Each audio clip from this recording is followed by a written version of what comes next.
O anticristo será um judeu. Esse dias uma pessoa ficou chateada porque eu dei uma posição diferente da dela, que para quem me acompanha sabe que para mim o anticristo será um descendente de Ismael. Então a pessoa ficou chateada, e para você também não ficar chateado, fica até o final do vídeo e comenta aí qual é a sua opinião com relação a isso. Curta, comenta, compartilhe e vambora. Muitos, para justificar a ideia de que o anticristo será um judeu, baseiam-se em alguns textos da Bíblia. Por exemplo, João 5,43, onde Jesus disse: Eu vim em nome de meu Pai e não me aceitais. Se outro vier em seu próprio nome, a esse aceitareis. Então, há quem pegue esse texto e diga o seguinte: está vendo aí? Ele vai ser um judeu.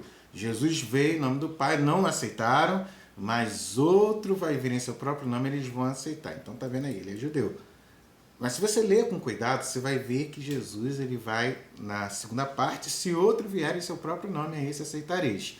Não indica uma dúvida, isso aqui é uma conjunção, esse se é uma conjunção que traz dúvida. Se outro vier em seu próprio nome.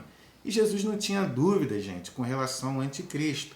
Tanto que em Mateus capítulo 24, versículo de número 15, quando Jesus ele vai falar da abominação desoladora, quando, pois, virdes que a abominação da desolação de que falou o profeta Daniel está no lugar santo, quem lê, entenda. Jesus fala quando, porque ele tinha certeza que o anticristo virá. É interessante que ele se utiliza aqui do texto de Daniel, é uma profecia de dupla referência, ou seja, uma profecia que se cumpriu no passado e vai se cumprir no futuro, na tribulação, quando o anticristo ele vai entrar dentro do templo.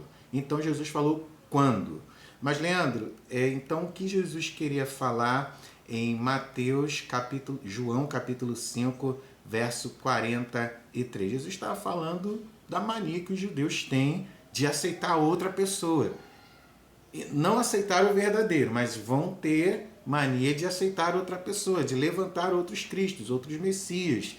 Gente, e isso é mania do judeu mesmo. Se você pegar aí alguns vídeos no YouTube, você vai ver alguns fazendo contagens, apontando para A, apontando para B.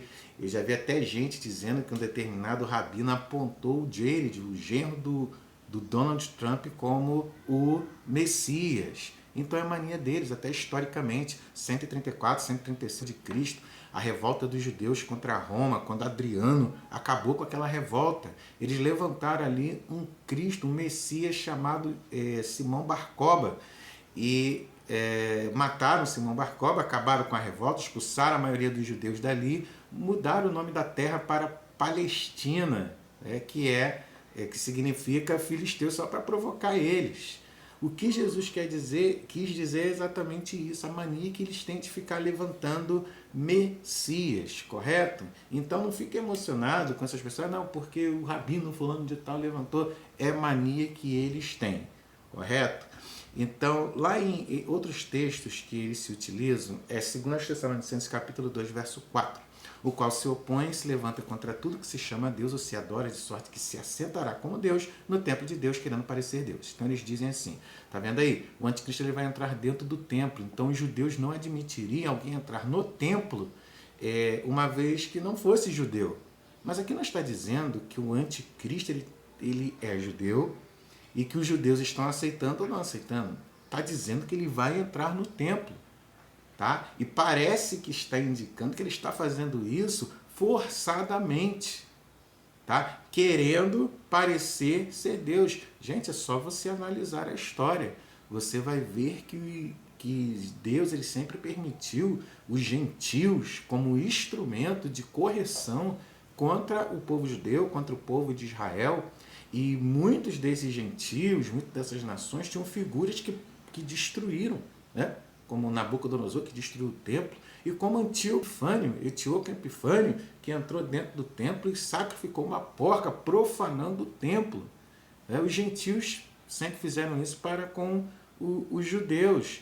E o que parece é que isso vai se repetir no futuro. Que mais uma vez um gentil vai entrar ali e vai profanar o templo. Mesmo que os judeus não aceitem, ele vai chegar, vai fazer. Você vê que o comportamento dele é um comportamento arrogante, um comportamento querendo parecer Deus, exigindo adoração e etc. Então esse texto não está dizendo que ele será judeu e que os judeus vão ter que aceitar ou não aceitar. Ele vai, para mim, o que Paulo está querendo dizer é que ele vai entrar ali, pronto e acabou. Vocês estão entendendo? Já fizeram isso, já profanaram. Por que não vão profanar novamente? Até que o tempo dos gentios se complete. É uma expressão escatológica que Jesus falou, o tempo dos gentios, esse tempo onde as nações as nações não israelitas, as nações não judaicas, elas tivessem o seu tempo determinado por Deus que vai cessar. Tá? É o que Jesus fala, até que o tempo dos gentios termine.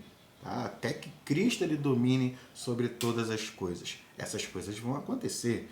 Então esse texto não está falando que é judeu, que não é, que judeu aceita, que não vai aceitar. Não é isso. Textos interessantes como Daniel capítulo 11, a partir do verso de número 36, e olha só que interessante, né? Que a gente precisa analisar dentro aqui desse contexto. Este rei fará conforme a sua vontade. A arrogância dele, como diz lá Paulo em 2 Tessalonicenses, capítulo de número 2. Ele fará conforme a sua vontade, levantar-se-á, engrandecer-se-á sobre todo Deus, e contra o Deus dos deuses falará coisas espantosas. Então ele vai falar coisas arrogantes contra o Deus de Israel, correto? E será próspero até que a ira se complete, porque aquilo que está determinado será feito. No versículo de número 37, não terá respeito ao Elohim, como diz no original, de seus pais.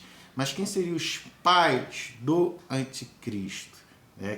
O Deus dos pais do anticristo é o Deus de Israel, mas não podemos aqui ver esse texto apenas como uma parte de Abraão, tá? Porque Abraão teve duas partes em termos aí de descendência, a parte de Isaac e a parte de Ismael, correto?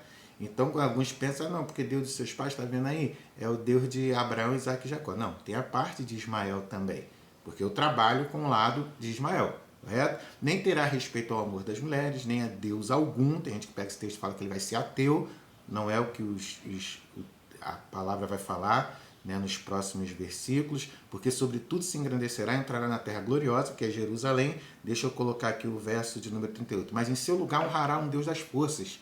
E tem versões que diz Deus das guerras.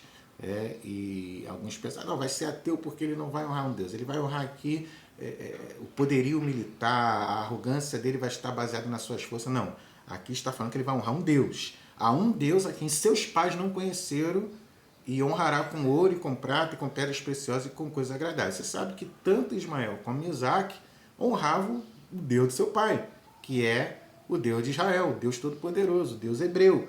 Tá? E ele não vai respeitar esse Deus hebreu. É isso que esse texto está falando, que ele não vai respeitar o Deus de Israel, mas vai honrar um Deus estranho, com prata, com ouro, com prata, com pedras preciosas e com coisas agradáveis. Ele vai ser um idólatra desse Deus das guerras, que eu acredito ser o Deus da jihad, tá bom? Então, para mim, o anticristo ele não será judeu. Eu trabalho com a linha de Ismael. É claro, eu vou fazer outro vídeo para justificar. Existem outros vídeos aí no YouTube, tá? Que pensam assim como eu, mas eu vou fazer um próximo vídeo para isso. Mas qual é a sua opinião aí? Ele será judeu ou ele não será judeu? O que você achou desses versículos e da explicação? Fica com Deus aí. Paz.